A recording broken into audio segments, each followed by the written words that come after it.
Yeah, we are live, and All right. this is about power.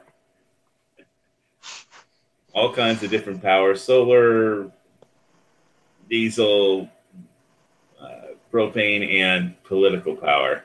In this particular book I'm holding up, that I've been reading it, and I think it's pretty revealing. As if you want to figure out how the world works, it's called The 48 Laws of Power.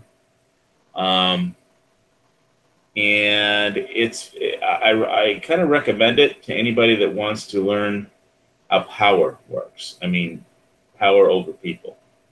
Um, and or if you're just watching politicians or how the world works, this is pretty interesting. And the way this book is laid out, there's 48 laws of power, and there's a table of contents which lists what each law is.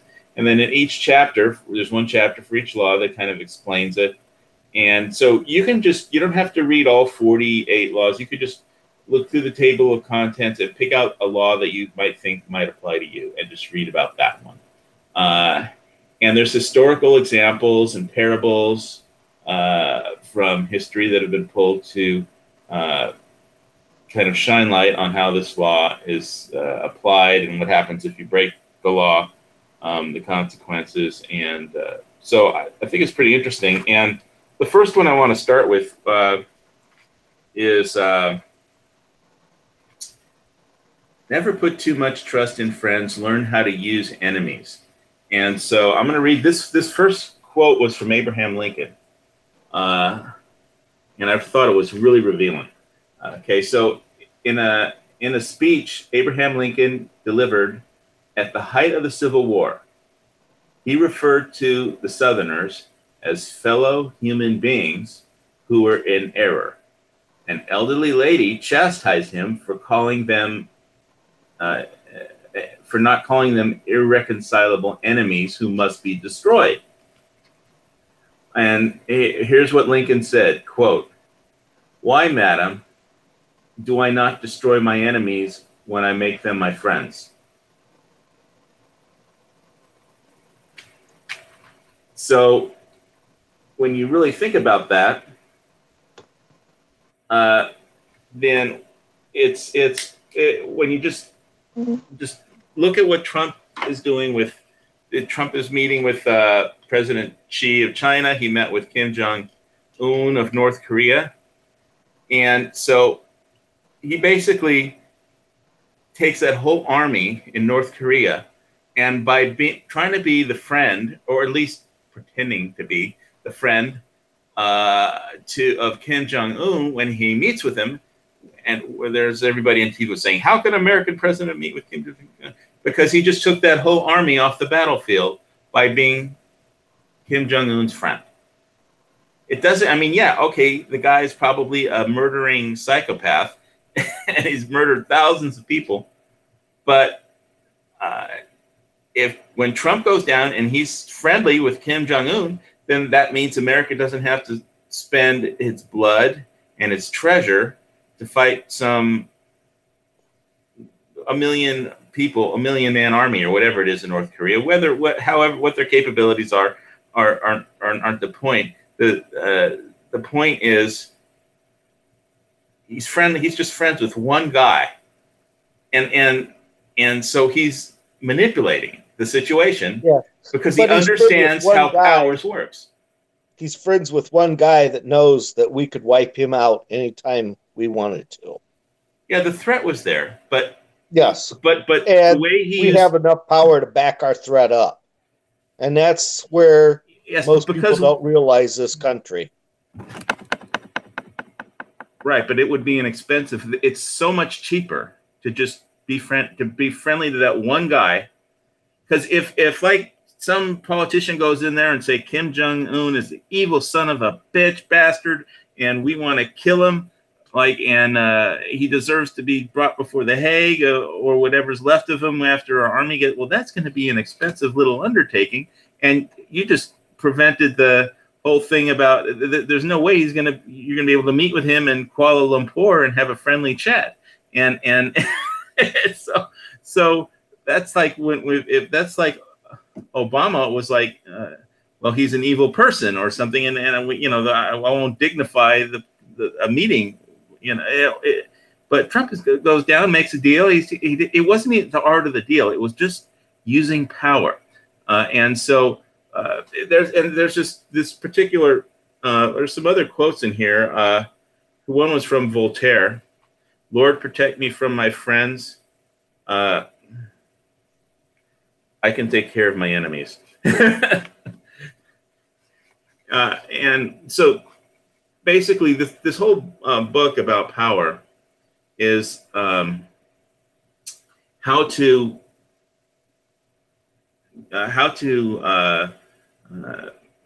basically manipulate other people. That's all it is. Yes, but if you really look at it, Trump's bug of power was, okay, you're going to be a bug on a windshield if you don't become my friend. You know, so well, the consequences of military action were made clear, and it's the capabilities of the United States Armed Forces are well known. But by just going and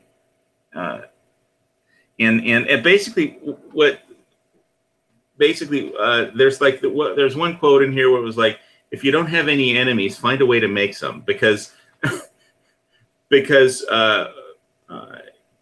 there's a really good story about in China, this emperor who had an enemy, and he invited him over for like a banquet or something, and he offered him a glass of wine, and the guy thought the wine must be poisoned, so the emperor drank the wine himself, and so the guy's on his way home, and he says, here's a present I have. The emperor said, here's a present.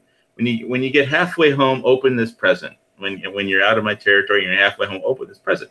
And so he says, okay, the enemy of the emperor, or former enemy, gets halfway home, and he opens his present, and it's just all the evidence of all the evil shit that he had done and was planning to do to the new emperor of China. But since he let him, so it was like, okay, I know this is everything that you've done, but yes, I'm not going to kill you. So now, if you hire an enemy to work for you, they're going to be more loyal than a friend, because they're going to feel that they have to prove themselves to you. But rephrase what you're saying. You know, if Trump would have went over there and said, well, you know, we have a great military, we should be able to blow you off the planet. If you don't want, I mean, if you can continue to challenge us, you know, and he did not say that. He said, we will blow you off the planet, and if you continue to challenge, you will no longer be. I mean, that was all that Obama stuff. Obama probably would have said, we will blow you off. And Trump said, you know, he showed his power and flexed his muscle and said, it will be done. That's not what was said at the meeting. That he went over there and was friendly. That's all he did. He was friendly, but he also showed a strong force. And sometimes you don't have to say those words, but you don't. But he took. I mean, and that's what President Xi of China and Trump are doing when they're going to meet at the G20, or when they met at Mar-a-Lago. It was that they're both trying to use each other, because China and America, like, we're in a little trade war or whatever it is. But I mean, that's like we nothing. played chess for years. Yeah. Well, we've been in a war for years, but they're both Trump is trying to be friendly with the president of China, even though they're our adversary, because he wants to take them off the battlefield. He doesn't want to have to. So it's like, if I can be friendly with just the leader, it's a form of manipulation. He's trying to disarm China by being friendly with the leader. And so, and there's a lot of, there's going to be a lot of deals and negotiating and stuff, but he's trying to disarm the enemy and by being friendly with President Xi. And President Xi is doing the exact same thing to Donald Trump. He wants to disarm America by being friendly. So before you get into the art of the deal, you're still doing with basic power games. and so the whole book is about mind games and how people use power. And so that's why I wanted to recommend it. If you want to understand international politics, or if you just have to deal with people, there's other ways of dealing with people besides just using force. There's using all these tricks, and there's 48 different laws, and there's lots of different examples. But I just thought the one about Abraham Lincoln saying, how do I not defeat the enemy if I make them my friends?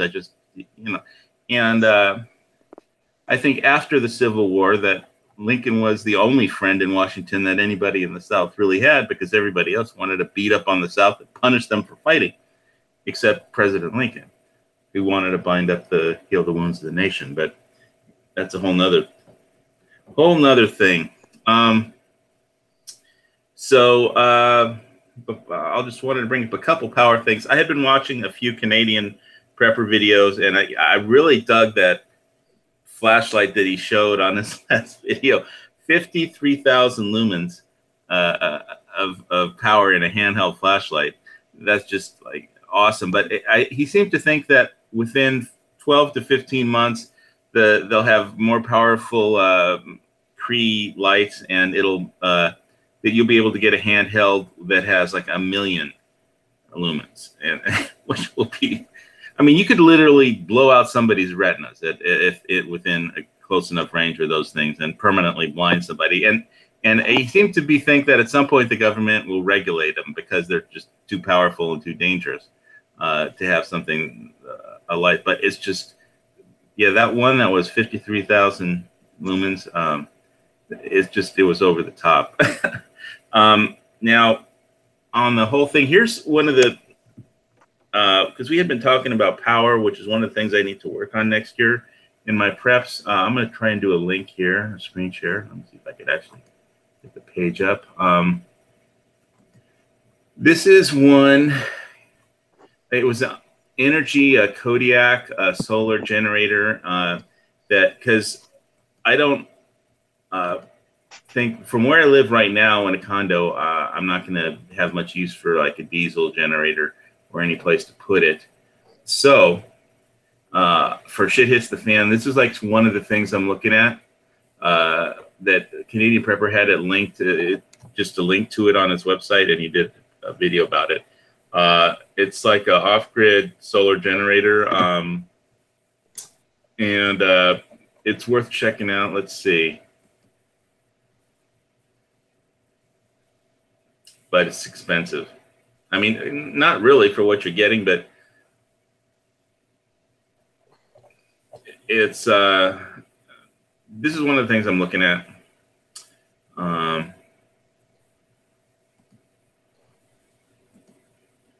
This one. But I'm not doing anything on this until next year. So I'm not an expert on solar energy, but CP seemed to be impressed with it and the lithium-ion batteries. And let's see. I don't have a whole lot to say. It weighs only 20 pounds, which is pretty light for a generator. And so then you just hook up your solar panel to it anywhere you are, and you're good to go. Which basically solar power is something that's a renewable resource. You don't have to deal with lots of fuel and finding fuel if the grid goes down. And let's see the other thing. And so, you kind of missed my point today.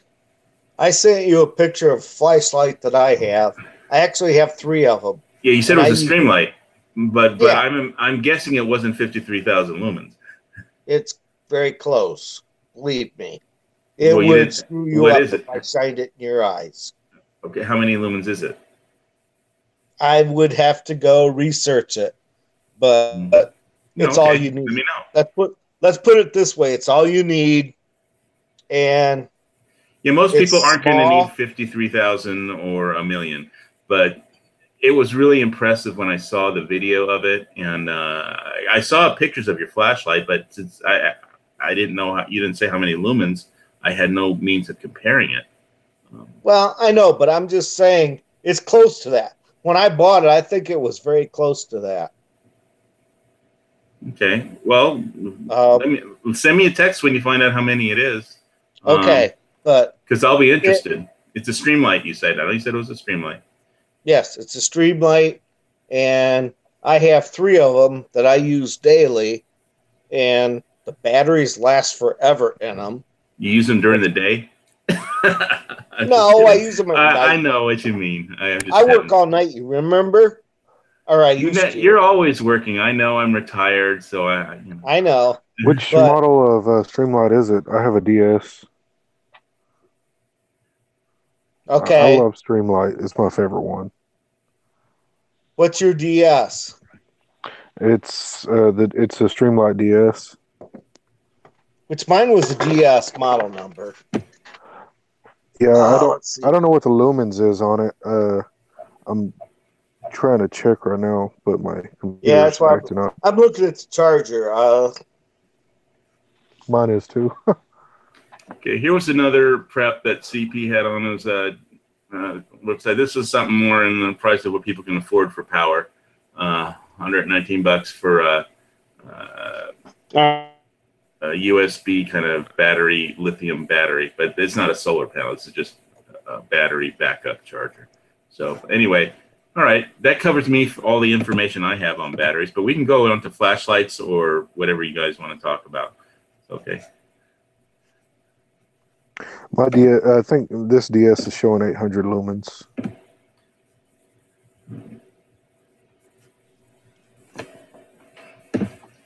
Yeah, it was just a 53,000 lumens was like over the top. So. What was that? You're breaking up about the same time you started talking. I said that 53,000 lumens was just so over the top. Well, this one's, I think mine's a 75613 DS. And it's showing 800.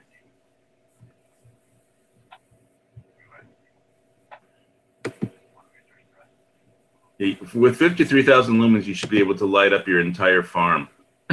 Yeah.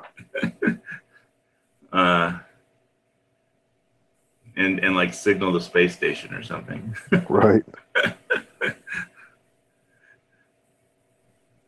Let's see. All right. So I haven't run out and bought that flashlight yet. I'm going to be really keeping an eye on like the most powerful flashlights coming out next year. It ought to be interesting as technology gets better. Yeah. Especially if the trade war with China comes to an end and they start putting out, they come up with some new Cree, more powerful Cree lighting, and we get some ridiculous. I've never had a Cree. I've never had any Cree gear, but I'd like to see how it works, see how good it works. Yeah, this particular one was so powerful it had a fan. Oh wow! In it because it needed to cool it down. I did order a Bloodlight on Amazon. It's basically all it is a black light that's a flashlight LED, and I put batteries in it earlier. And for it being LED, that thing puts off a lot of heat. Yeah, I think there was some guy used the flashlight in a YouTube video as a fire starter because that gets that hot. So. All right. Did you want to talk about the Honduran caravan now? I think Dusty dropped out for a little while. I don't know if it was just. Yeah, we can. It blows my mind that, with Mexico's illegal immigration policy, that they would, literally just step back and let them walk in. So that makes me, it kind of concerns me as to what this thing really is. If it is in fact a bunch of Hondurans that have gotten tired of the crap over there and decided to leave, or if it's something a little bit more staged, because of course there's conspiracy theories going around about everything. So it just makes me really wonder, who's funding this, how these people are getting the money for all this food and water, and how all that food and water is being transported when all these guys are just walking. So it's just a lot of it really, really questions a lot. I really question a lot of what this really is, because now, from what I understand, in some of the videos, I'm sure all the viewers on here can agree with that they've seen, is that these people are starting to loot on their way up. They're looting and vandalizing and throwing rocks at borders and stuff, and it just really baffles me. At the police and military. Yeah. So it just baffles me as to why this is, and this is an excerpt from I'm about to read an excerpt from a law in Mexico, illegal entry or illegal immigration law that the country of Mexico has into place, and I'm not trying to start a fight with, oh well, we're better than that, whatever. I'm just trying to state a fact that, all these people have literally, in order for them to get from Honduras to the U.S., they're having to cross, I think, 2 countries illegally. I know, of course, for a fact that they're having to come through Mexico, but illegal entry into Mexico is the equivalent to a felony, punishable by 2 years imprisonment. Document fraud is subject to fine and imprisonment. So is alien marriage fraud.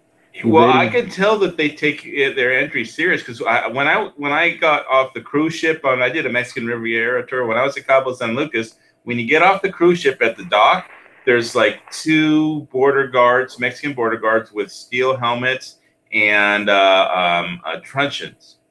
Yeah, and that's for the tourists with money and passports. I mean, but they're just letting the Hondurans walk right through, or they didn't want to fight them or something, because it would make a bad sound bite or news clip on TV or cable. But here's the deal. I mean, if illegal entry into Mexico is a felony punishment, then why haven't these people been picked up and charged with politics? I think it has, and I understand that they flew 2 737s full of Mexican Border Patrol agents to the southern border of Mexico, to, I guess, intercept these guys. And how I've heard a couple of different stories, and one of them being that they simply just moved and let them walk by because they didn't want to go lethal or even non-lethal with these guys, and didn't want to go hands-on at all. And I understand, that could be from a media point of view, to try to avoid any scandals with the media. I just want all the listeners to know that you're Hispanic heritage, right? Yes.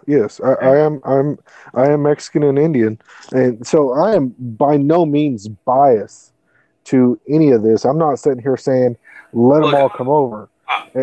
I was by the pool the other day, and in where I live in the condo, and had some visitors, vacation rental people, 2 ladies from California, and I use the word ladies in the most, I don't know, respectful, because as in lieu of California feminazi libtards, and it was like basically they thought anybody that supported Trump was a Nazi, and they said so, and I was, it's like, well, I'm the grandson of Holocaust survivors, and you're calling me a Nazi, and then the only reason that anybody would actually want to own a gun is if they were afraid of brown people. It's like that is just absolute ignorance. And so basically, like, all the people at the Trump rallies were, and this is, if you actually watch MSLSD and Joe Scarborough, this is exactly what he said, because it is obvious that these are Clinton Foundation political think tank talking points. And it became obvious as the words kept flowing out of this lady's mouth was that everything that she was saying was programmed into her brain it was literally talking points that had been dispersed throughout the media by email and repeated over and over. And she didn't have one creative thought of her own. She just said all the talking points that I've heard from other people on all throughout the media. But it's like, that's what I like about, like, Squibb doesn't agree with me on stuff. I want people to think for themselves. I don't want, I mean, that's okay if you don't agree with me about Bitcoin, even if you don't agree, even if you're still sided to that side, as long as you're thinking for yourself and not regurgitating. If all you're doing is regurgitating other people's talking points, then it's like your brain is just off.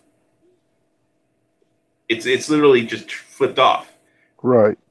And see, that's one of the things that I have an issue with is they say, they want to sit here and say, oh, well, Trump this, Trump that, Trump's a bad person. And, all these people that are saying, oh yeah, let them come in here, that, they deserve a better life. Yes. And I agree that they do, but I also agree that they should do it in a formal, legal manner. And if they do get here illegally, which again, I have no problem with, but I do have a problem with, what they're here for. I want to know, what they're here for, because my brother-in-law came here illegally. Actually, both my brother-in-laws did. They both came here illegally, but they both have, they're legal now. And forgive me if this offends anyone, but I am Mexican, and I am allowed to say this. Trump gave them a towel to dry their backs off with, because they got here, and they did it the right way once they got here. It was very expensive, and it was very time consuming, but they did it the right way in the end. Now, these people that are wanting to come over here, there are embassies all over Mexico that they can go in there and apply for their citizenship and or a work visa or anything to get over here, and they can do it. But as long as they do it the right way, I don't really care.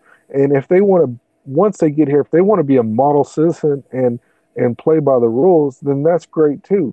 But if you're going to come over here to do all this raping, stealing, killing, then you need to stay and do it, your own way. You can join a cartel and do that down there.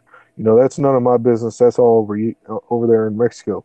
And another thing is that I really don't understand is why every other country out there is so far in our business that they cannot think, they can't think of anything other than to bash us about our president. And I'm just sitting here like, I live in this country, and I have no idea what the crap half of y'all are talking about as far as all these political things. And it's just aggravating that everybody wants to be in our business, but, they also, they don't want to help, the cause. They don't want to do anything to give us ideas. We need something. It's not like we can't think for ourselves. But if you're gonna sit there and trash talk us, and this is what I'm talking about specifically is these are other countries that are in some forums that I'm in that want to sit there and trash talk, yet they have no idea of what is going on the streets out here and what kind of issues we face just with our own civilians, our own citizens, our own natural born Americans. And then they want to sit there and put their 2 cents in about, everybody that's trying to come into America illegally. For example, those refugees that Obama brought over, You know, they want to sit there and play the victim card. Well, you know what? We have plenty of victims here in our own country. You know, we're not going to sit there and say, you know, all these 4,000 or 14,000 refugees coming in from Honduras can come in and have a place to stay when we have millions and millions of disabled veterans or even just veterans that are homeless in our country. And, you know, we're not going to sit there and turn a blind eye to that just so we can make your, you know, unless you're on the Comedy right. Channel. Did you hear about that Texas the Texas vet? There's a veteran in Texas who had lost his eye and is running for Congress this year and in Texas, and I guess Beto lost his eye. Is it Beto or something like that? I don't remember his name. I saw him, and basically, I think one of the comedy late night comedy shows basically tried to make a joke about him losing his eye. He said they think the comedian said he looks like a hitman from a porn film or something, and it's just like most of I don't know how most Americans feel, but I know how I feel. As if somebody loses an arm, a leg, or an eye fighting for this country, or they lose their life, then I give a shit. and obviously NBC, which I think was the show that it was an NBC show, this was a scripted thing that they were going to like make fun of him losing his eye, and which he lost in combat. And you know, it was I don't know why it just Crenshaw. I don't have words for that kind of Crenshaw disrespect. Dan Crenshaw. Yeah, that's it. Yeah, okay. That's it. You know, and there's another one, and I don't know what he's going for. Some politician who claims to be Mexican, and he's been around really close. So I'm not sure if he's running for something for the entire state or just kind of a district. But he was talking about how he's going to make this there's a lot of people voting for him, and I think he won to Ted Cruz by like 2 points in preliminary in the forecast. But anyways, what's his name? Beto or something like that. Sitting there talking about how he's going to make this a illegal sanctuary state, and I'm just sitting there thinking, he's going to open our borders and this and that, and I'm just sitting here thinking, I don't remember what this guy is running for, but he's not running for president. So how can he sit there and make these statements that he cannot? Like, anybody with half a brain will realize that he's not running for president. He cannot back any of these statements up that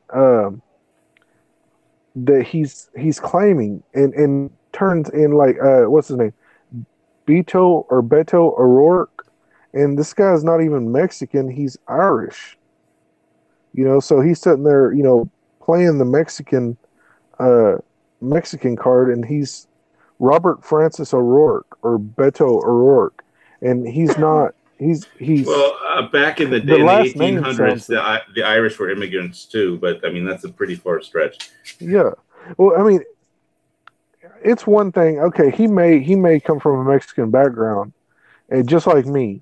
But he's playing the Mexican card. He's using it to anything. I mean, he's just pulling everything he can with that card. And he's running for Democrat for U.S. Senate in Texas. So he's sitting there. Even if he does get U.S. Senate, even though he wants to sit and open borders for Mexico in Texas, he can't do it alone. He has to have like so many other Senate votes, and he's sitting there saying that he's going to do this, and he can't even do it on his own. So it's just aggravating that these politicians are running around saying, "Oh, I'm going to do this and I'm going to do that." No, you're not, because you do not have the power to do that. And yeah, he may have a Mexican background, but his last name O'Rourke. I mean, it's Irish. I mean, I don't know how much more Irish than that you can get, other than O'Houlihan or something. But Margaret O'Houlihan, Hot Lips. yeah. Okay. Well, I think we killed that one. I don't really have a whole lot on the on the caravan thing. If we can't build a wall, I know they put up concertina wire along parts of the border around one of the bridges. It seems like they could just walk around it, but I think with the military they can put up a wall of men with weapons to intimidate the hell out of people. Squib was talking a little bit about that before in the pre-chat, but I don't even know if he's with us because he's been quiet as a mouse. He's still in here, but I don't know about the whole intimidate them thing, but if we're gonna do this, then I suggest that we don't play Mexico's card, and come up with a show of force at the border, and then when it comes right down to it, just move and let them pass. I just don't understand why, if crossing into Mexico is illegal and is punishable by felony charges and 2 years in prison, then why? Well, here's the thing that I was talking about in the pre-chat about if anybody saw the film Sicario. If the military can't do anything unless they're commandeered by a law enforcement agency for assistance to help them. So, like, if the FBI wants to use the military to perform some particular task, then the FBI can do that, and the military can do what the FBI tells them to do. But if you saw Sicario, it all got wet. Yeah. Okay. So, okay. And the whole thing with Sicario is that that whole thing got really twisted really quick. It got flipped around where the FBI had no idea what was going on, and the real person in charge was a cartel hitman. So, but who was angry at the cartels because they killed his wife and daughter, and so he wanted to hit one of the cartel people. And then in Sicario 2, Day of the Soldado, they were good movies. But the whole thing is, they could deal with this by crossing into Mexico, the army, and they could do whatever they want to in Mexico. Mexico would object, but they're not gonna. They're not gonna. We've done that before. Yeah, We've gone into Mexico. Last time we did it was 1912. Was that with Patton? Was Patton? Yeah. Patton and Pershing going in there after Pancho Villa. Yeah. Well, Pancho Villa was raiding into the United States, and I think that's true. It sounds stupid, but if our military crossed the border into Mexico and engaged these guys on Mexican soil, they would actually have more legal standing within our rules. Not necessarily the world's opinion. Yeah, I'm sure we would be breaking some Mexican laws if we did that. Well, here's the thing. Trump could say, look, they've still got a ways to go, and they're breaking your laws. Do something, or we'll come over and do something. Right? Agreed. I mean, here's the deal. I mean, why are we the ones that having to prepare and feel threatened for these guys when Mexico obviously is just letting them walk in? They passed through Guatemala and El Salvador, I think. They passed through Guatemala to get to Mexico. I'm looking at a map right here. They passed through Guatemala to get into Mexico. So they've already illegally gone through 2 countries. And Mexico having the highest, illegal immigration punishment, that should have stopped right there. They're just not willing to. They're not willing to do anything about it. Apparently. And here's my thing: if Honduras is so bad right now, then you know what? You're already in Mexico. You might as well just stop while you're ahead, because you're already out of Honduras, and if Honduras is so bad right now, then Mexico should be a vacation compared to what Honduras is going through. I mean, how are these guys really going to get fed up with their country, and then instead of revolting and starting up a revolution in Honduras, just up and leave? Look at what happened to was it Libya a few years ago, when they revolted against Gaddafi. They actually were able to overthrow the country. Well, that they had help from NATO to do that. Yes, but if that's something that they were these people would have called for, instead of saying, you know what, we're just gonna everybody get up, let's walk, we're going to America. If they would have just called us and said, hey, we need help. Do you think our government would have rolled over and said, no, you're on your own? Well, here's the thing. All the talking points on MSLSD, all those people are going to say, well, obviously you're afraid of brown people, or you don't like brown people. But they would tell that to you, Oklahoma, and you could say, wait a minute, I'm a brown people. You're telling me yeah, exactly. I'm vanilla brown. I'm not entirely brown, but I am Mexican, and every one of my family members. That lady said, was like basically calling me a Nazi for supporting Trump, and it's like, I'm the grandson of Holocaust survivors, and you're calling me a Nazi, really? It's like so ridiculous. They're just regurgitating talking points, and they don't use their brain because they've heard them so many times. And Joe Scarborough says them, Mika Brzezinski says them, Don Lemon says them. I mean. And so, I'm used to that to a certain extent, just living in a deep blue state like Hawaii. But when they come over from California and then invade my pool with their this libtard shit, I was ready to throw them out of the pool or drown them or something. They left on their own account. I was wearing my Russian AK Kalashnikov factory T-shirt, and so I just, I don't know what you think I'm afraid of. I said I moved to Hawaii because I'm afraid of brown people or something. It's like, I don't know what I'd be afraid of, but I have one of these, and I pointed to the rifle on my T-shirt, and I said, this word on the top here, it's Russian. I don't know if you could read Russian, but it says Kalashnikov. I bet you 90 people that love guns. 90% of the people that love guns don't know what a Kalashnikov is, or who he was. Yeah, and I'm gonna admit that it took me. I think I learned it. I figured it out. Like 7 years ago? I figured out it was an AK. I was like, huh, that's what it is. Interesting. And then she's jumped to the assumption that I had a full automatic rifle. And I looked at it and said, well, you can't tell if it's full auto or semi-auto just by looking at the picture.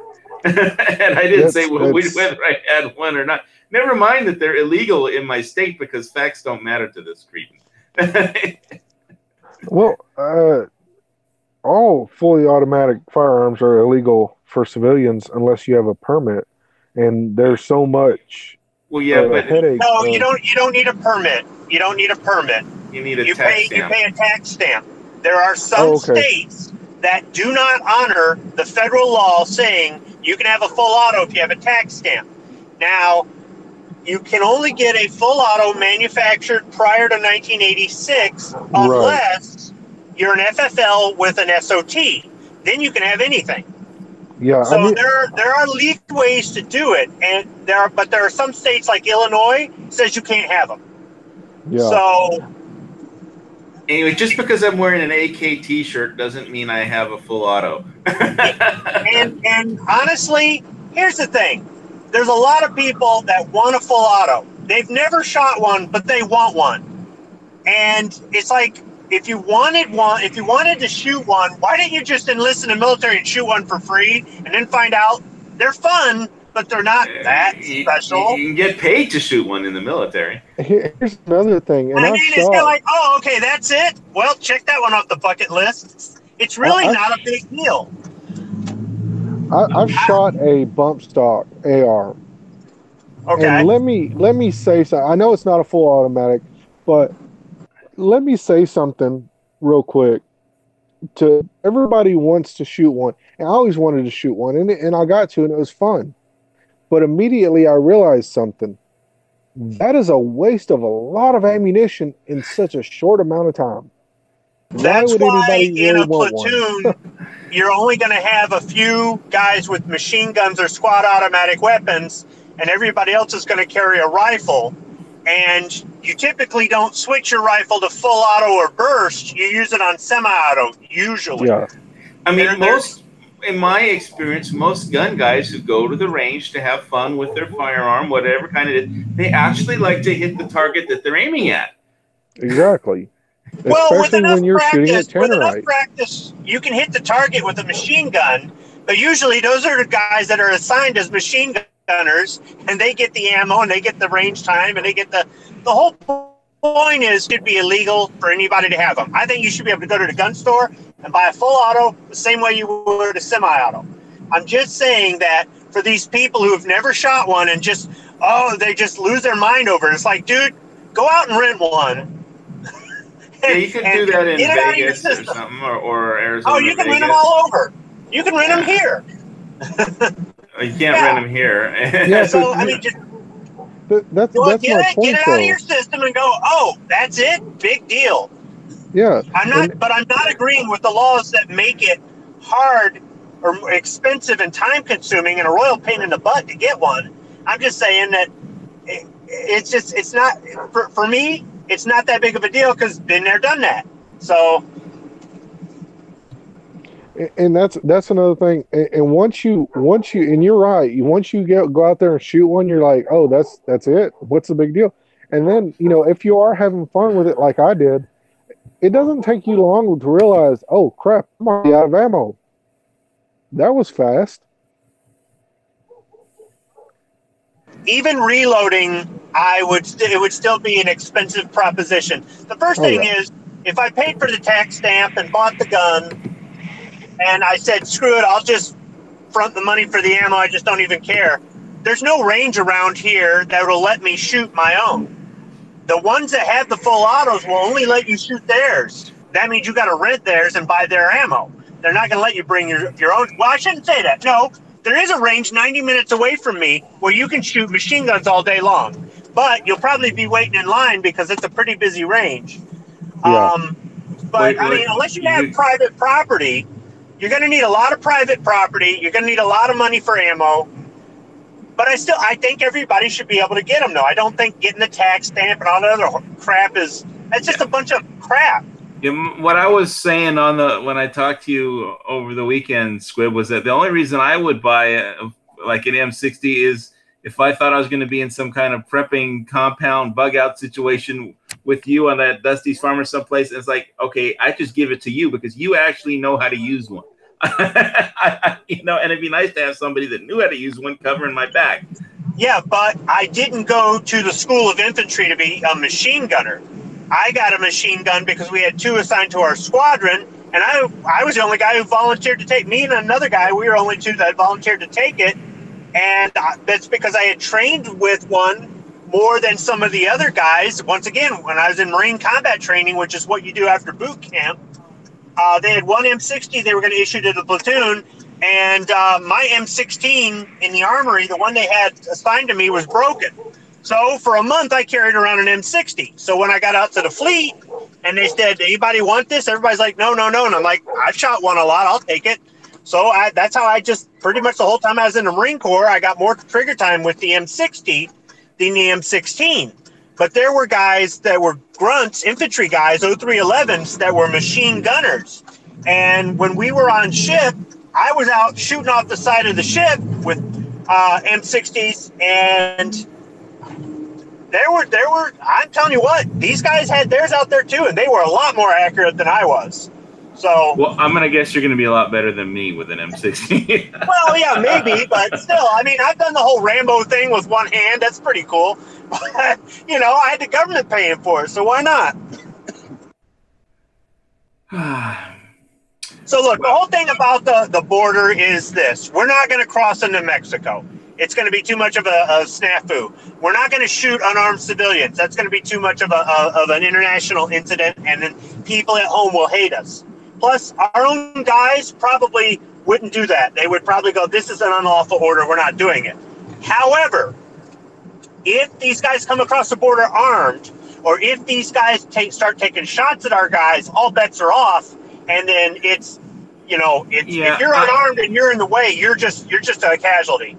Now, I'm gonna just jump to what happens every day in Israel. Palestinians throw rocks at Israeli soldiers, and Israeli soldiers fire back with rubber bullets.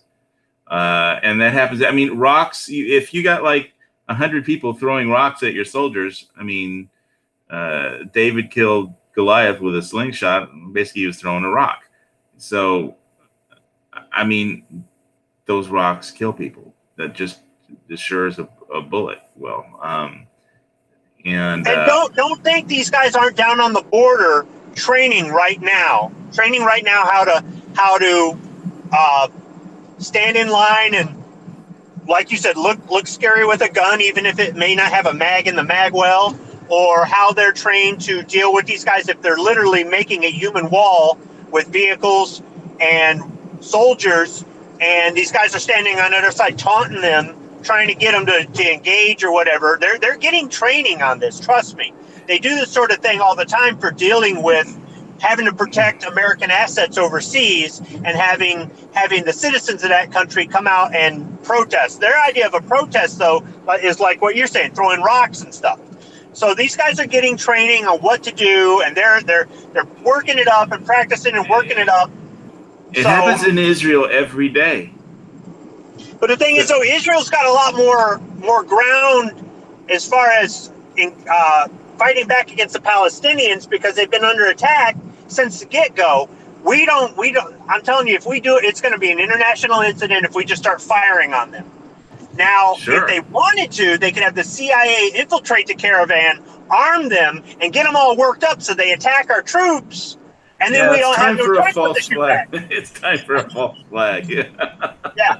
So I don't know, but the whole thing is, really what they ought to do is they ought to deputize the military to work with ICE and anybody else that's down there to help arrest them and process them. And what they ought to do is send FEMA down there and set up a big FEMA camp. And while they're processing these people, they house them in a FEMA camp. They've got it guarded by the military. They've got it surrounded by barbed wire. They've got it patrolled, and they've got it where these people are stuck living in these miserable FEMA camps. Here's your taste of American freedom. And that's what they use to hold them in while we process them. And then Oklahoma, you said you were looking at a map. Is Honduras landlocked, or does it have access? Okay, so how hard would it be to, as we process them, bus them to a port, load them on a ship, take them to Honduras, and offload them at a port? How hard would that be? Depends how many processors show up at the port and then lay down in front of the trucks and shit like that. Well, I mean, you know. I mean, they're going to be. It looks like they're talking about bringing them to coming up to Brownsville near South Padre Island. Stop them at Brownsville, load them up on a ship. There's the port of Isabel right there. So you might as well just go ahead and ship them over to from Brownsville to Port of Isabel. We ought to just that only puts them 15 miles away from the border. You've got to put them on a ship and take them all the way back to Honduras. And if you really want to get them, put them on a military ship. Put them on a ship that's got a hangar bay or a flight deck or something like that where you can house them. Don't put them in berthing areas. You hold them the same way you would hold prisoners in this area, and you have armed troops, and you have a military ship show up and offload them. Don't put them on a civilian ship and give them all this, that. Yeah. No, you treat them like prisoners, not enemy combatants or something, and they're under military guard. Now, obviously, they'll have 3 meals a day and access to religious stuff and all the other things we give to people we capture during times of war. But you use our military to transport them back, and there's no questions asked. I mean, it's like, are you really going to, if an amphibious assault group showed up on your coast with a bunch of refugees, are you going to say no to them? Right. Well, I had this, that your idea sounds more practical than mine, was just to set up a trebuchet and just like fling the immigrants one by one back over the border. So you could actually keep them in the vehicle storage for the amphibious assault ship, which is below deck, and on the flight deck on the back, out in the elements. And when you get there, if they go, we're not going to accept them, you put them in an LCAC, which is a hovercraft.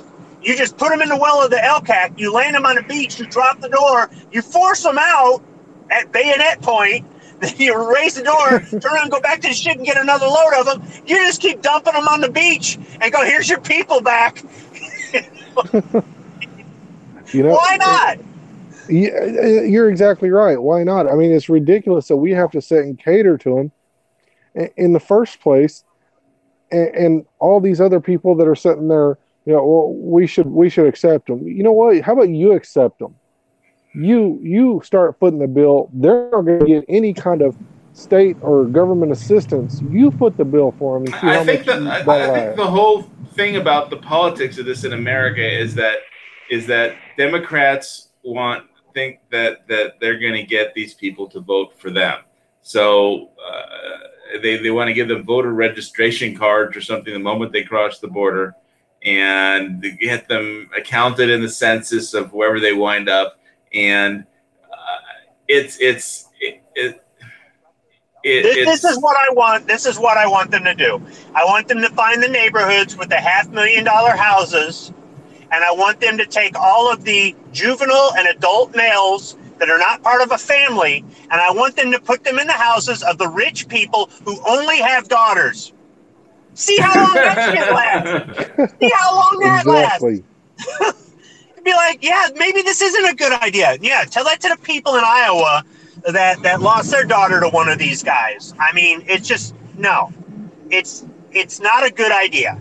You're inviting in too much trouble, and you're basically saying our sovereignty means nothing. That's why you get them at the border, you detain them. If any of them get violent in a way that is life-threatening, you do what you got to do. Otherwise, you detain them, you process them, and you literally ship them back. Don't send them to Mexico. Send them all the way back to Honduras.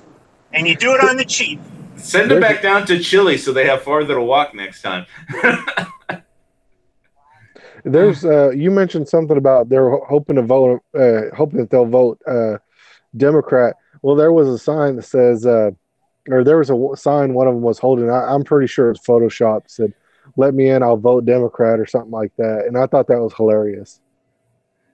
Yeah, it's. I'd like an idea with the trade but here's the long-term strategic effect if this is a plot by the Democrats.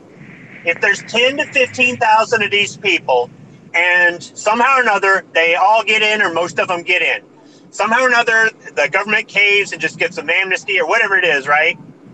They're going to do this every year from here on out until they have enough of these people in the country so that they win every election hands down, period.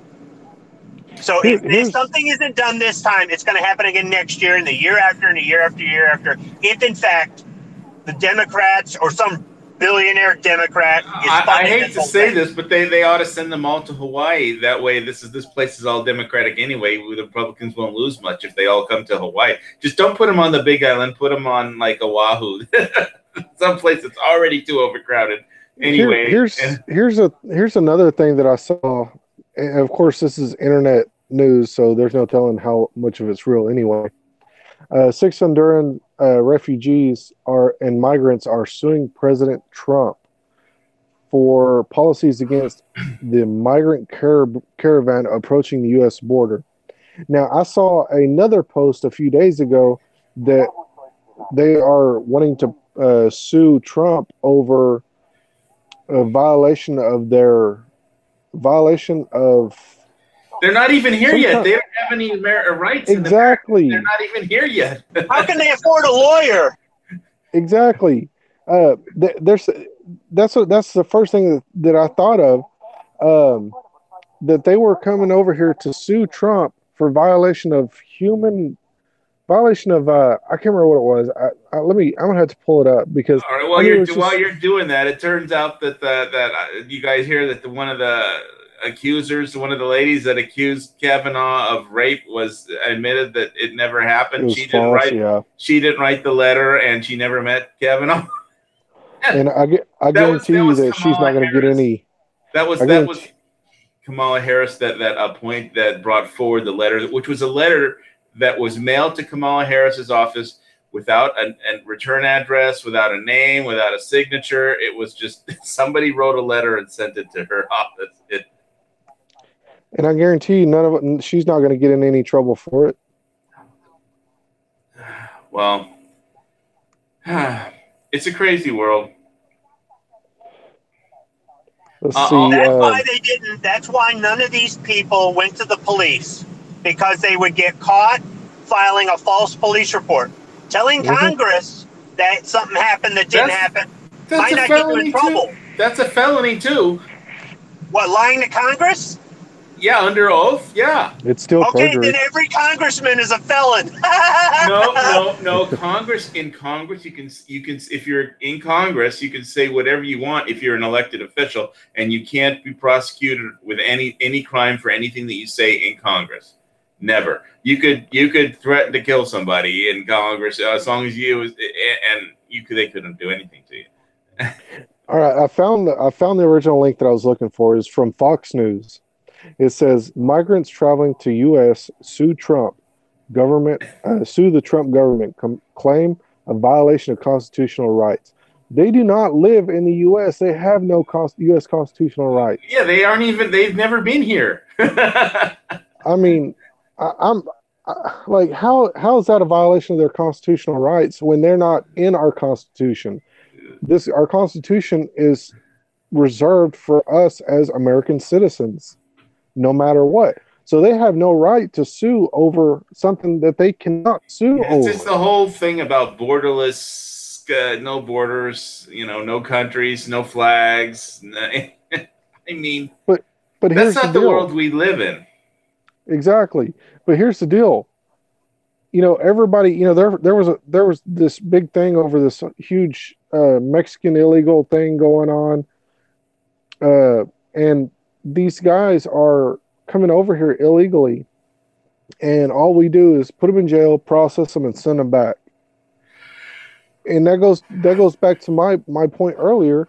If I cross into Mexico illegally, I'm going to prison for 2 years. That's enough of a scare tactic for me not to want to ever try it.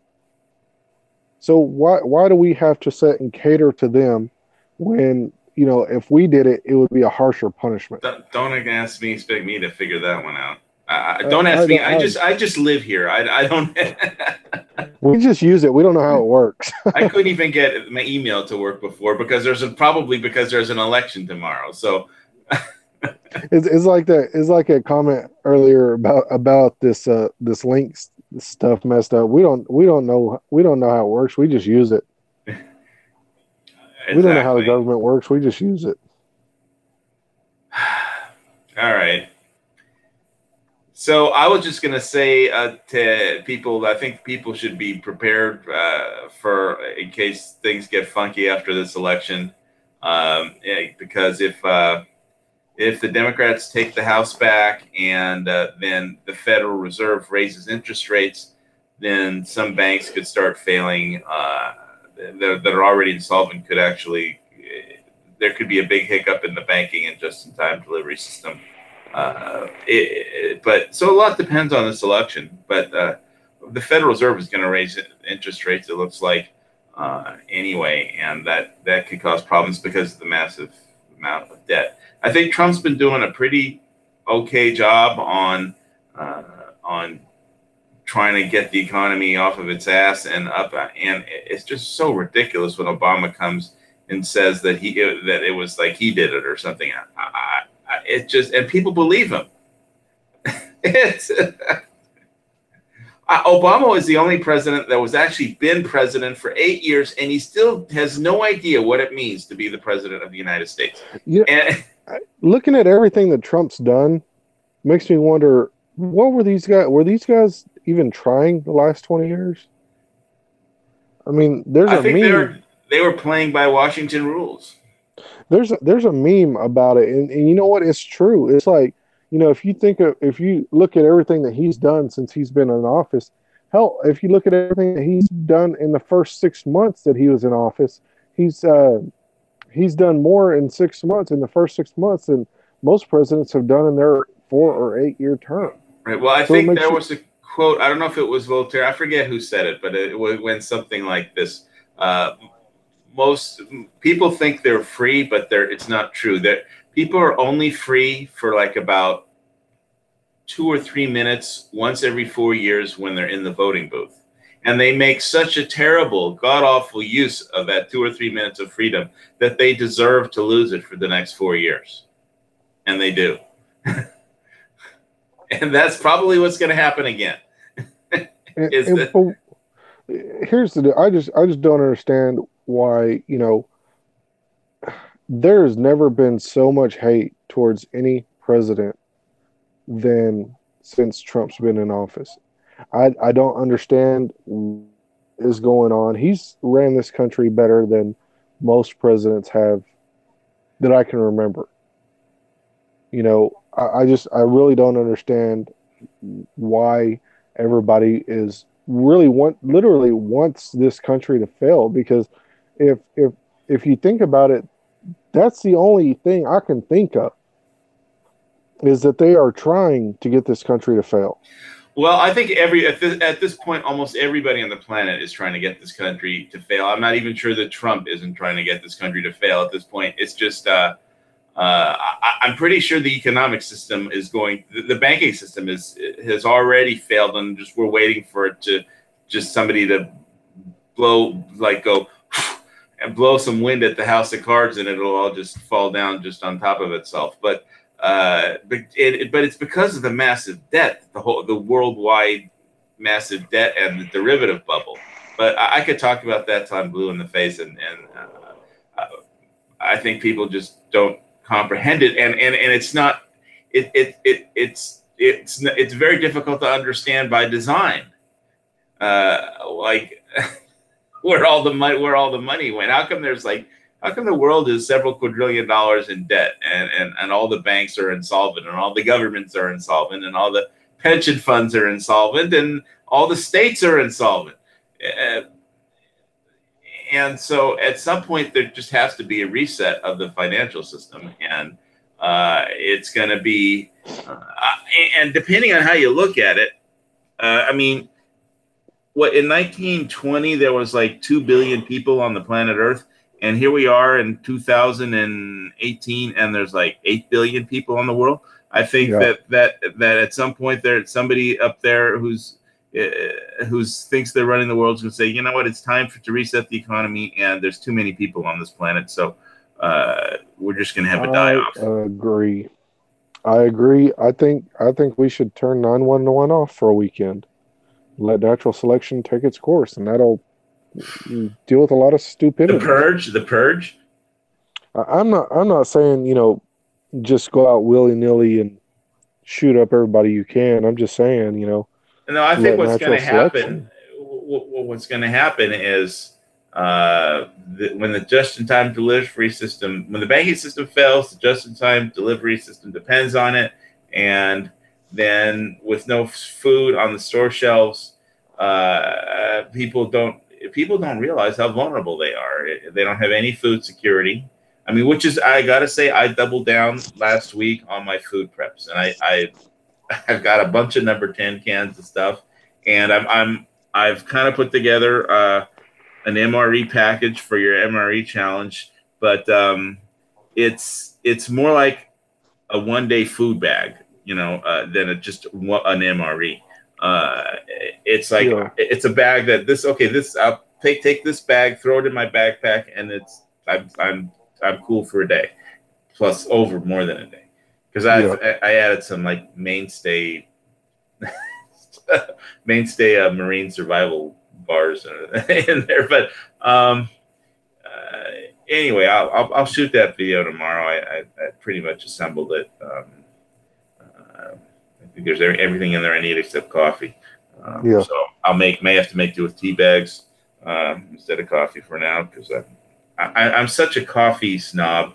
Living in Kona, we have really good coffee. I just always like to get my own beans and grind them in my hand grinder and do hand pours. And so I'm almost like I've never even looked for like little bags of Taster's Choice. I used to have Taster's Choice all the time, but when I got hooked on Hawaii coffee and Kona coffee, I was like, I'm not going back to Taster's Choice. I'm not going back to that peasant stuff.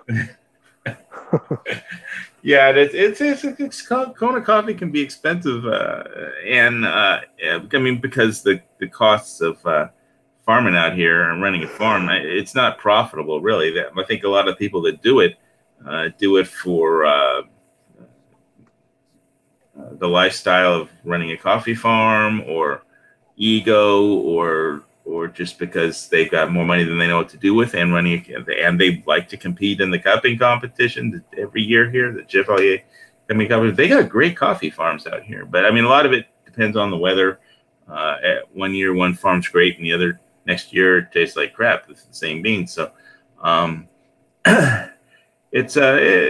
anyway. So I'm probably not going to put in Taster's Choice into my MRE. I'll probably just make make do with tea bags and stuff. And I don't want to like pre-grind my.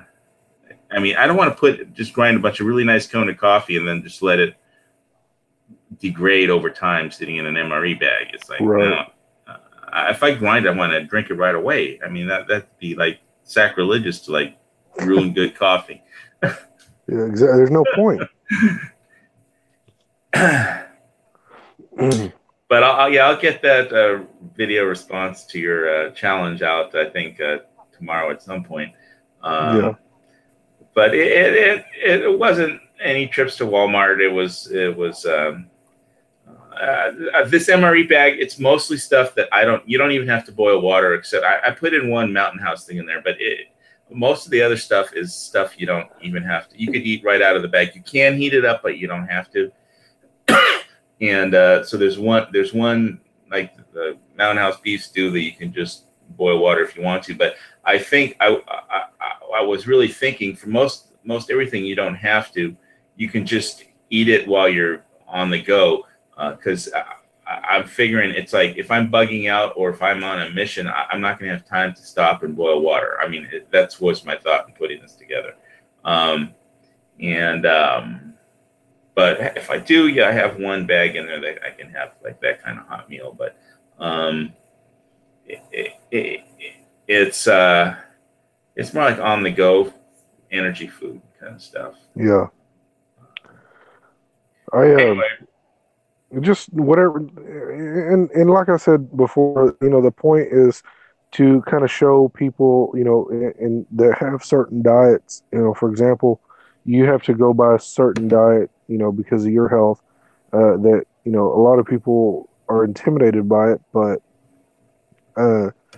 it's something that's doable. No matter what, it's still doable, and that's what I want to kind of get. People to realize that no matter what their diet is, they can still do it. At home for just a couple of extra dollars a week, or a few extra dollars, at during grocery shopping. Yeah. Well, obviously, I'm not going to put Spam in mine. I have Spam like in my pantry, but I haven't had that in quite a while. So what's this? I think Rupan wrote something. I don't know if he's still out there about a blue wave. You know what? I was gonna when I had those California chicks they were visiting in the pool, and I was like, I was pretty much ready to just get out of the hot tub, jump into the pool, and say, "Okay, here comes your fucking blue wave," and just get them all right next to them. That's something I would have done. I'm not gonna lie, that is exactly something I would have done. Yeah, I thought of it later. But anyway, all right. So I think we covered. What kind of? I was going to ask before we. What kind of power do you use in your tiny house, Oklahoma? I have I have 12 wire running from a 30 amp breaker into my. That's the only thing I've hardwired is to my 220 window unit that I have mounted in my wall, and I know this is violating every common sense thing in the world, but I have two extension cords running out from the main house into my shed until I get the rest of the stuff to finish and start my permanent power in the house. Okay, so you got a temporary solution until you get a Yeah. permanent. Okay. Yeah, and I know it's very, very dangerous, but as a firefighter, I do have every safety precaution possible uh, to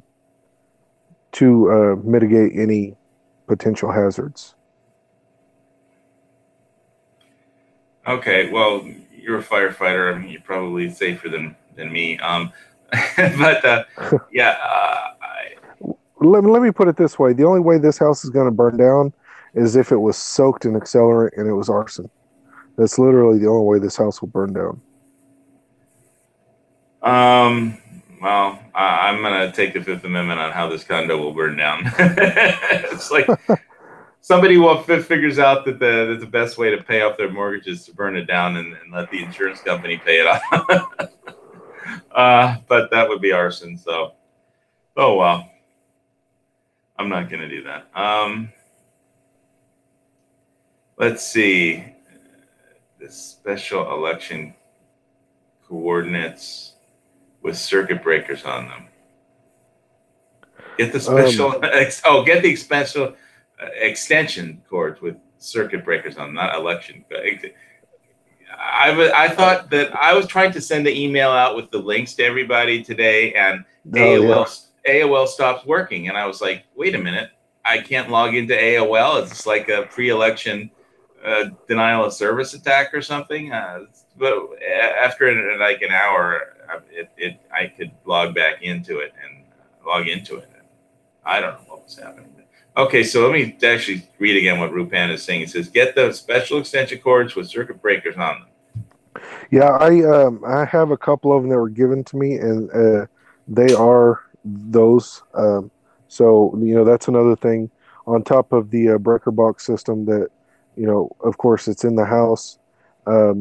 Plus the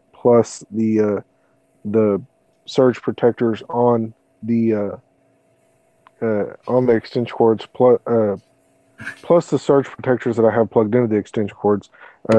There's three faults. There's three mains of security right there. So I do have that taken care of. I know I've seen a lot of groups on Facebook talking about their tiny house and how they have their wood stove, and people are saying make sure it's 3 feet away from the wall. I'm looking at mine. Mine's maybe 4 inches from the wall. Well, from the wall itself, I would say about 6 inches.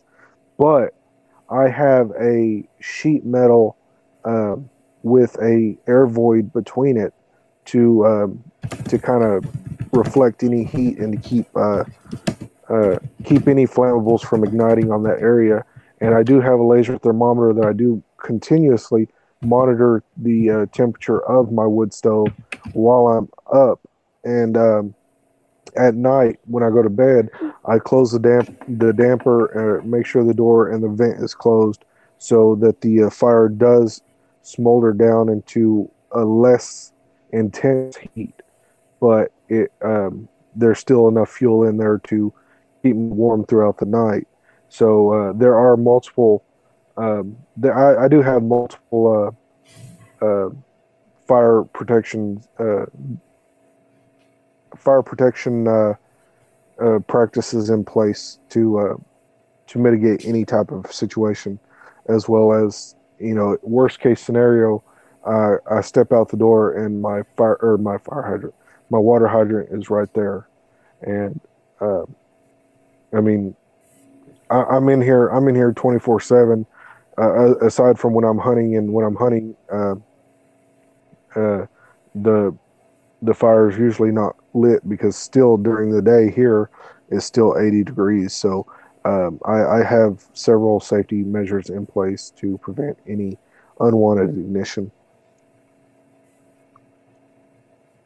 Okay. You've gone into the weeds of what the question was that I asked you. But anyway, let's see. Okay, general relativity's out there. I don't know if we have any other. I think we covered everything except why do I still have AOL? Because I'm too lazy to change, and I still have some of the like 3.5-inch floppy disks they used to send me. Wow, that's awesome. For my Mac Plus, I still have my Mac Plus in storage. Nice. Rupon says, I have security door lock plates coming, new locking things instead of the chain. That is actually a good plan, as well as make sure that you replace any of the plates in the door that come factory with at least the screws from those little 1/4-inch or 1/2-inch little screws that go into that little face plate right there where the doorknob latches. Make sure you replace those with longer screws. That way, that plate can't be kicked out, and it's quite a bit safer for home security as well. Also, just to add to your preps, Rupon, if you would like, it's 3-inch screws. There you go. If you would like to, if you have a Harbor Freight near you, which I love Harbor Freight. I do have a driveway alarm, which, of course, alerts me to anybody that crosses that, even the dog. And if the grass gets too tall and starts blowing in the wind, it alerts me when it's windy. But I do have that in place, as well as I think it was a $75 Harbor Freight little security camera system that I bought with a discount and a coupon.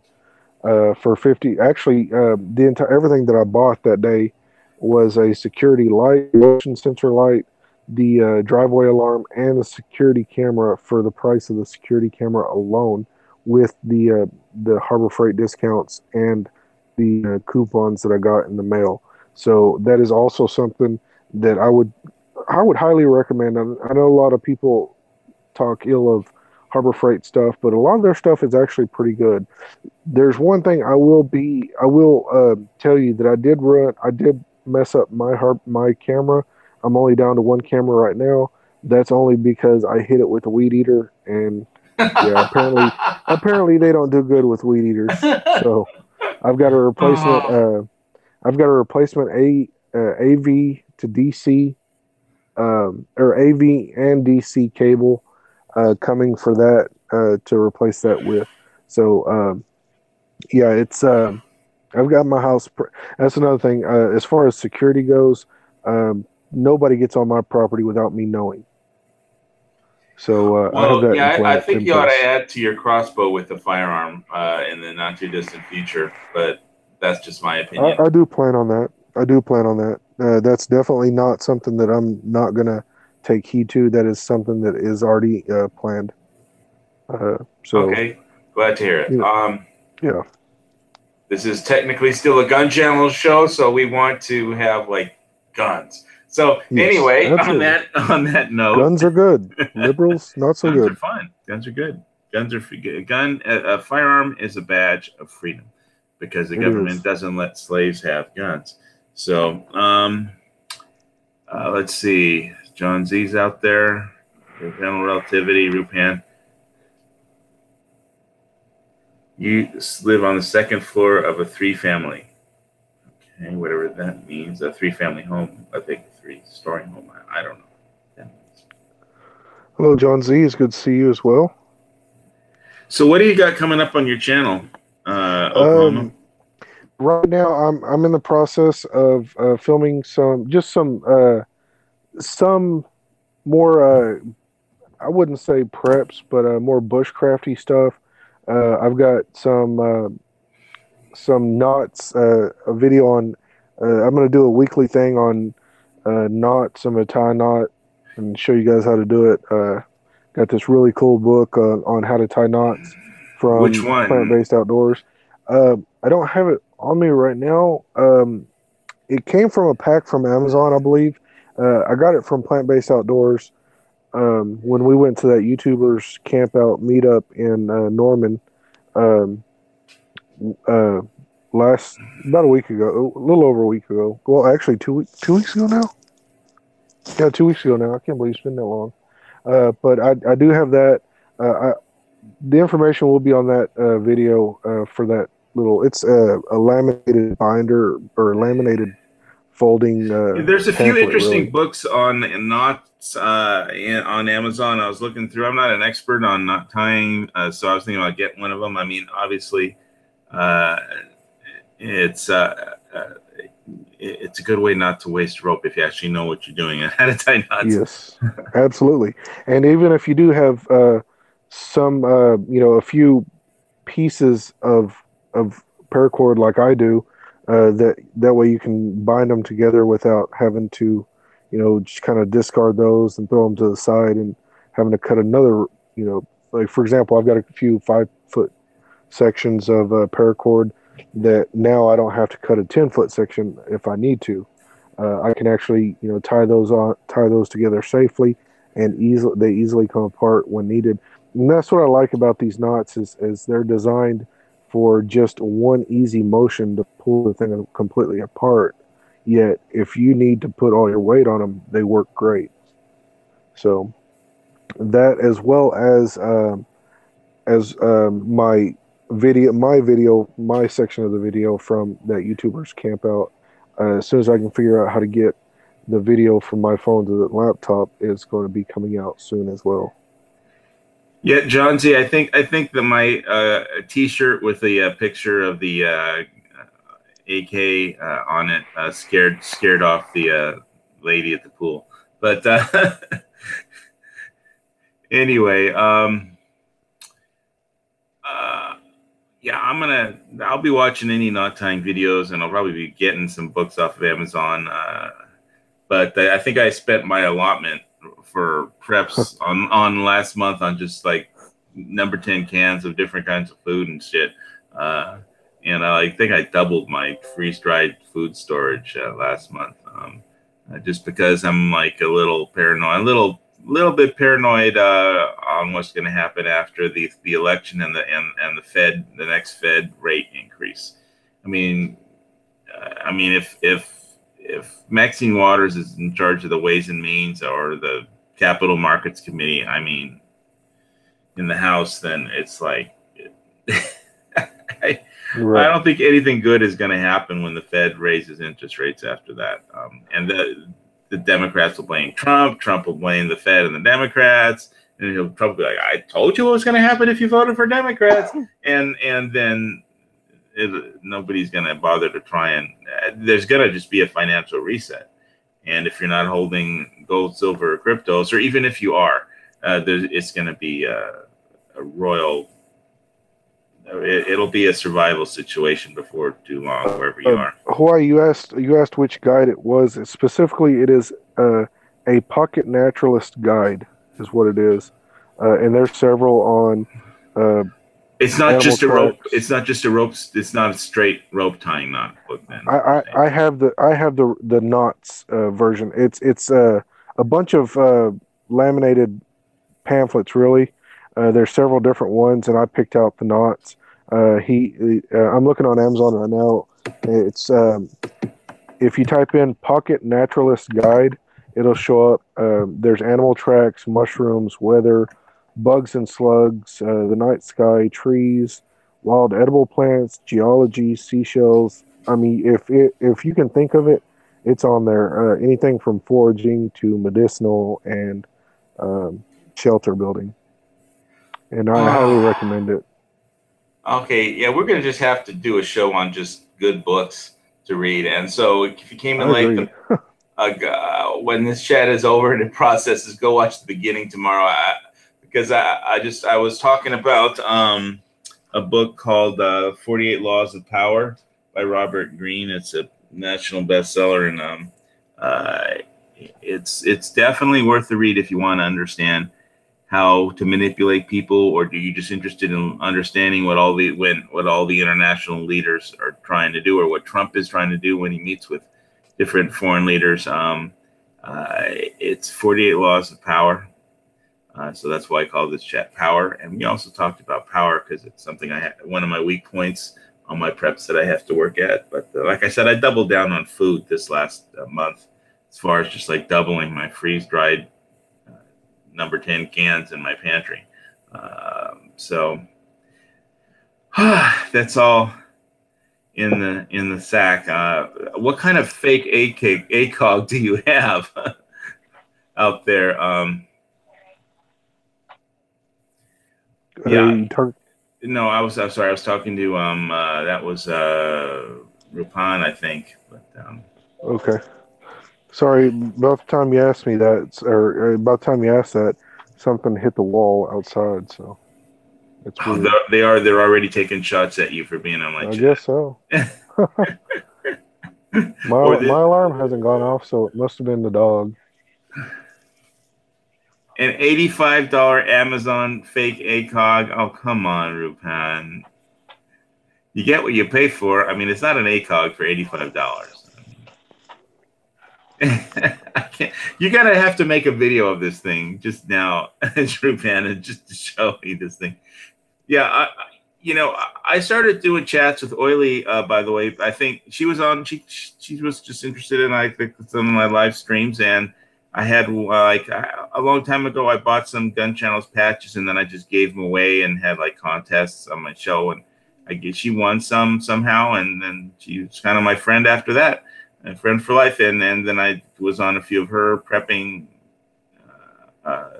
chats, and it was fun. But she right now, when I last talked to her, I called her up on the phone, and I think she's just can't commit to a weekly chat anymore, just because of life in general. Yeah. She's got a few things going on, which is good. She's got her own business now, and she's having to focus on that a lot, which is good. But we do miss her. I still talk to her as well, and she still posts on her page every once in a while, which is good. It lets us know that she's still there, and Yeah, I think she's more on Facebook now. I don't do Facebook myself, so I don't really follow that. But that's where it's just easier for her. Doing a weekly stream, I don't think is going to be in the cards for her anymore. Because it's a commitment to show up every week as somebody who's shown up every week for I think I've been doing this Gun Channels chat for over every Monday for over 3 years, and it is what it is. That's actually how we met, was through Oily, because she was on a live stream one night and opened up the chat for anybody that wanted to join, and nobody else did. So I was like, you know what, I'll try it. I'll give it a go, and it was that's where it was, and I tried to keep her spot open, and did a live chat on Thursdays at, I believe it was at 9 at the time. Yeah, well, you can see how difficult it is to show up every week, rain or shine. Oh yeah. Yeah, I mean, especially when you have a memory of goldfish like me and never remember what day it is until it's too late. Yeah, yeah, that was funny when you said I should send you a text on your phone just so you tell you that it's Monday. Yeah, and I'm glad you did today, because I was actually out of town today, and when I found out, I was like, oh, yeah, it's time. We better get going. Yeah, and then when I got back from the pool to try and start the text, and AOL was down, and I figured, oh, this must be some election hack. They're the Russians are at it or something. I don't know. Like I said, I just work here. I don't know what's going on. But we're gonna keep prepping and keep on. I'll put out that MRE assembled the bag for your MRE challenge like in the next day or two at the most. Like I said, the bag's pretty much assembled. I just gotta shoot the video while there's some sun up tomorrow morning, I think. Yeah. Anyway, thanks. everyone for showing up and being part of this wonderful show, the Lock and Load Show, broadcasting across the universe on the interwebs and on gun channels and everywhere else that anybody wants to kill a couple hours. As far as the whole crypto thing, not too much. I mean, again, I think the whole thing. My attitude towards cryptos is that what they are for is that the next time there's a banking hiccup and the Treasury Secretary shows up like in 2008 in front of Congress and says, I need $700 billion by tomorrow or the United States economy ends in 24 hours and the world economy ends in 48. And the next time that happens, Congress can say, well, we'll just, instead of, giving you $1 trillion or however much they want next time, they can say, we'll just use cryptos. We don't need this fiat currency crap in the banking system at all. And that's what it's for. Whether that happens, who knows? It's still pretty early in the whole cryptocurrency world, and I just didn't want to go into the future without having any. I don't really focus too much on cryptos. I have some, and I get a little added every day from my Genesis Cloud mining account, and I've got Dash, Litecoin, Bitcoin Cash, Bitcoin Gold, whatever, Ethereum, and some Digibyte, but I'm not like focused on it. I mean, I in the morning after I have my coffee, I check to see how much was added every day. That's about it. I like my gold and silver. If I get really depressed, the good thing about a gold and silver stash, you can take all your gold and silver, put it out on the lanai table, and just stare at it until you feel happy again. And it works. I'm serious. It works. Of course, it works better if you have a big stack of it. On that note, thanks everybody for tuning in, and we'll be back next week. And we'll be talking about some important prepper shit. So, as always, guns. And guns, freedom, and the truth until dawn. All right, see you next week.